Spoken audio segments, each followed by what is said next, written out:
बहुत समय पहले एक राजा थे, उत्तानपाद। उसकी दो रानियां थीं, सुनीति और सुरुचि। सुनीति का पुत्र था ध्रुव और सुरुचि का पुत्र था उत्तम। राजा सुरुचि पर अधिक प्रेम करते थे। इसी वजह से ध्रुव और उसकी माता सुनीति को महल में उपेक्षा सहनी पड़ती थी। एक दिन जब बालक ध्रुव केवल 5 वर्ष का था, वह अपने पिता राजा उत्तानपाद को राज सिंहासन पर बैठे हुए देखता है और वह राजा की गोद में चढ़ने लगा। तभी सुरुचि ने उसे रोकते हुए कहा, ध्रुव, तुम इस सिंहासन के योग्य नहीं हो।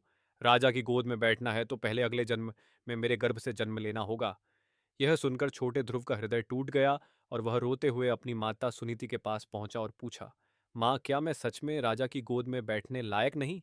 सुनीति ने कहा, बेटा, अगर गोद में ही बैठना है तो नारायण की गोद में बैठो, वो सबके पिता है। ध्रुव जंगल निकल गया।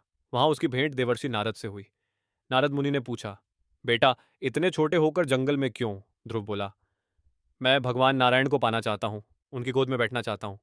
नारद मुस्कुराए, सच्ची भक्ति से भगवान अवश्य मिलते हैं। उन्होंने ध्रुव को मंत्र दिया, ओम नमो भगवते वासुदेवाय।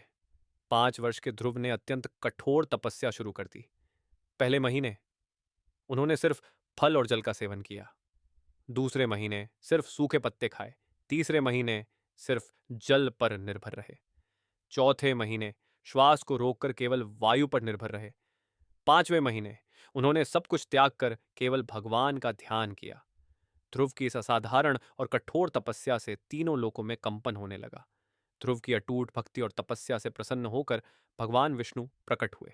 भगवान विष्णु ने कहा, वत्स ध्रुव, तुम्हारी दृढ़ भक्ति से मैं प्रसन्न हूं, बताओ क्या वर चाहिए? ध्रुव ने कहा, मैं अपने पिता की गोदी में बैठना चाहता था परंतु नहीं बैठ पाया। फिर मेरी माँ ने कहा कि आप इस जगत के पिता हैं तो मैं आपकी गोदी में बैठना चाहता हूँ। यह सुन भगवान विष्णु ने कहा, यह आकाश ही मेरी गोदी है, मैं तुम्हें अपनी गोदी में स्थान देता हूँ।